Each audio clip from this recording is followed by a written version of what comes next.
മണ്ഡലകാലത്തിലെങ്കിലും വ്രതം നോറ്റ് ഇരുമുടി കെട്ടേന്തി ശബരിമലയ്ക്കൊന്ന് പോയിക്കൂടെ രമേശേട്ടാ? നല്ല കഥയായി. യുക്തിവാദി സംഘം പ്രസിഡന്റായ ഞാൻ ശരണം വിളിച്ച് മല കയറുക. ദേ, ഈ നടക്കാത്ത കാര്യങ്ങൾക്കൊന്നും വാശി പിടിക്കരുത്. അപ്പോൾ അയ്യപ്പന്റെ ഇടപെടലാണോ അല്ലയോ എന്നൊന്നും നമുക്കറിയില്ല. രണ്ടായാലും പിണറായി വിജയൻ ഇപ്പോൾ വലിയ അയ്യപ്പ ഭക്തനായി മാറിയിരിക്കുകയാണ്. ഉളുപ്പുണ്ടോ? ലജ്ജ ചിരിയെങ്കിലും വിവരം ഉണ്ടോടാ നാണം കെട്ടവരെ. കല്ലും മുള്ളും കാലിക്കുമെത്തേ സ്വാമി ശരണയ്യപ്പ എന്നൊക്കെ പറഞ്ഞുകൊണ്ട് ആഗോള അയ്യപ്പ സംഗമത്തിൽ നിന്ന് സംസാരിക്കുന്ന പിണറായി വിജയനെ കണ്ടപ്പോ ഇവൻ നമ്മൾ നാണം കെടുത്തുന്നോണേട്ടാ. ഇവനെ കൊന്നാലാ? നാണവും മാനവും ഉളുപ്പും അതിൻ്റെയൊക്കെ ശരീരത്തിന്റെ ഏതെങ്കിലും അയലത്തുകൂടി തീണ്ടിയിട്ടുണ്ടോ? ഇക്കാര്യത്തിൽ എനിക്ക് നിന്നോട് യാതൊരു സഹതാപവും ഇല്ല.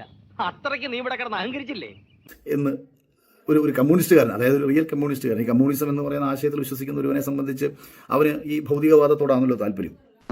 പറയുന്നതൊന്ന് പ്രവർത്തിക്കുന്ന വേറൊന്നും. ദൈവമില്ല, അമ്പലമില്ല എന്നൊക്കെ വിളിച്ചു പോകും. എന്നിട്ട് ആരും കാണാതെ തലയിൽ മുണ്ടും പോയിച്ച് ദൈവത്തെ തൊഴാൻ പോകും. ഇപ്പോഴും ഇത് ഒരു കമ്മ്യൂണിസ്റ്റ് പാർട്ടിയാണ് എന്ന് വിശ്വസിച്ച് ഞങ്ങൾക്ക് കമ്മ്യൂണിസം ഉണ്ടെന്ന് കരുതി ഈ പാർട്ടിക്ക് വേണ്ടിയിട്ട് അടിക്കാനും വഴക്കുണ്ടാക്കാനും വെട്ടാനും കുത്താനും ഒക്കെ നടക്കുന്ന ഈ പരമവിഡ്ഢികൾ ഇനിയെങ്കിലും ഒന്ന് തിരിച്ചറിയണം. നിലനിൽപ്പിനും അധികാരത്തിനും വേണ്ടിയിട്ട് എന്തും ചെയ്യുന്ന യാതൊരു നിലപാടുമില്ലാത്ത ഒരു പ്രസ്ഥാനമാണ്.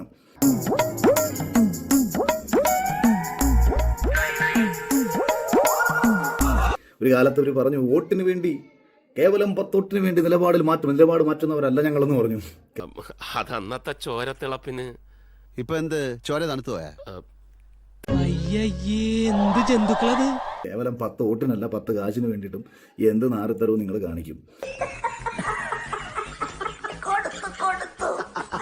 കാണിച്ചിട്ടുള്ള ചരിത്രമേ ഉള്ളൂ. അതിന് കുറെ പാവങ്ങളെ കൂട്ടുപിടിച്ചു, പാവങ്ങളെ രക്ഷകരാണെന്ന് വരുത്തി തീർക്കാൻ ശ്രമിച്ചു. ഇപ്പൊ എന്തായി? ഞാൻ എന്നേ പറഞ്ഞില്ലേ ഇതൊക്കെ പറ്റിപ്പാണം. ഇപ്പോൾ വിശ്വാസി സമൂഹത്തെ കൂടെ കൂട്ടാനും പാർട്ടിയിൽ നിന്ന് അകന്നു പൊയ്ക്കൊണ്ടിരിക്കുന്ന SNDP വിഭാഗത്തെ കൂടെ നിർത്താനും ഇന്നലെ വരെ ആക്ഷേപിച്ച് നടന്ന വെള്ളാപ്പള്ളി നടേശനെ കൂടെ നിർത്താനും ഒക്കെ ശ്രമിച്ചുകൊണ്ട് ഇപ്പോൾ ഇവർ കാണിച്ചുകൊണ്ടിരിക്കുന്ന ഈ നയം ഒരു രാഷ്ട്രീയ കാപട്യമാണെന്ന് തിരിച്ചറിയാൻ കേരളത്തിലെ ജനങ്ങൾക്ക് കഴിയട്ടെ എന്ന് പ്രാർത്ഥിക്കുകയാണ്. കാര്യം പലപ്പോഴും ബോധത്തോടു കൂടിയിട്ട് ചിന്തിക്കുന്ന മനുഷ്യരല്ലോ നമ്മളുടെ ചുറ്റിനുള്ളതൊന്നും. പക്ഷേ വിവരമില്ലാത്തവർക്ക് പറഞ്ഞാൽ മനസ്സിലാവില്ല. എനിക്ക് വിവരമുണ്ട് എന്ന് മറ്റുള്ളവർക്ക് കൂടെ തോന്നണ്ടേ? ഇടതുപക്ഷ കമ്മ്യൂണിസ്റ്റ് സ്വാമിമാരുടെ പ്രസ്ഥാനത്തിന് എൻ്റെ ഹൃദയം നിറഞ്ഞ സ്വാമിയേ ശരണയ്യപ്പ, സ്വാമിയേ ശരണയ്യപ്പ. ഇങ്ങനെ ഇവന്മാർ വിളിച്ചത് കേട്ടോ. നമ്മൾ ഹൃദയത്തിൽ നിന്ന് വിളിക്കും, അല്ലെങ്കിൽ മനസ്സുരുകി വിളിക്കും.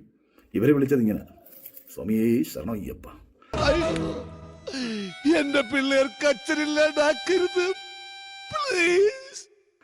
അപ്പം സഖാക്കന്മാരെ, സ്വാമിമാരെ, തെരഞ്ഞെടുപ്പ് വരുന്നുണ്ട്. ജനങ്ങളെ വിഡ്ഢികളാക്കാൻ നിങ്ങൾ വീണ്ടും തയ്യാറെടുത്തോളൂ.